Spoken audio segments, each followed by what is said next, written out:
नमस्कार दोस्तों, हाल चाल भोजपुरी में आप सभी का स्वागत है। दोस्तों, मैं कल एक इंटरव्यू देखा प्रदीप के शर्मा जी का। और उस इंटरव्यू में प्रदीप के शर्मा जी से बहुत सारा सवाल पूछा गया। खेसारी लाल यादव जी को लेकर बहुत सारा सवाल पूछा गया। और उस इंटरव्यू में बहुत सारे टेढ़े मेढ़े सवाल भी पूछे गए, क्योंकि खेसारी लाल यादव जी को बदनाम करने के लिए। लेकिन बदनाम करने के बजाय प्रदीप के शर्मा जी ने खेसारी लाल यादव जी का तारीफों का पोल बांध दिए। और उनसे एक सवाल पूछा गया, लिट्टी चोखा फिल्म का प्रोड्यूसर आप है, अभी तक का रिस्पॉन्स कैसा है फिल्म का? तो उनका जवाब आया, सोच से भी ऊपर। हमने कभी ऐसा सोचा नहीं था कि इस फिल्म को इतना ज़्यादा प्यार दुलार मिलेगा, क्योंकि सलमान खान और सनी देओल कभी अपनी फिल्म को प्रमोशन नहीं करते हैं, लेकिन वे लोग भी प्रमोशन कर रहे हैं अपनी फिल्मों को, क्योंकि सिनेमा हॉल तक पब्लिक आए।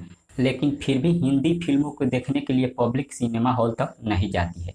लेकिन खेसारी लाल यादव जी एक ऐसा स्टार है, उनके फिल्म देखने के लिए लोगों का भीड़ उमड़ रहा है सिनेमा हॉल के बाहर, और टिकट तक नहीं मिल रहा है।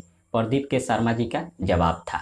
और एक जवाब उनका और था, खेसारी लाल यादव जी का ज़रूरत सभी को है, उनसे कभी घाटा नहीं लग सकता है। उनसे जो भी लोग काम करेंगे, उनके साथ जुड़कर जो भी लोग फिल्म बनाएंगे, कभी घाटा नहीं लग सकता है, क्योंकि खेसारी लाल यादव जी के नाम पर ही फिल्म चल जाता है।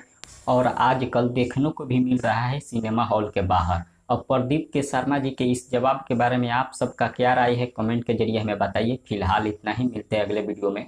धन्यवाद।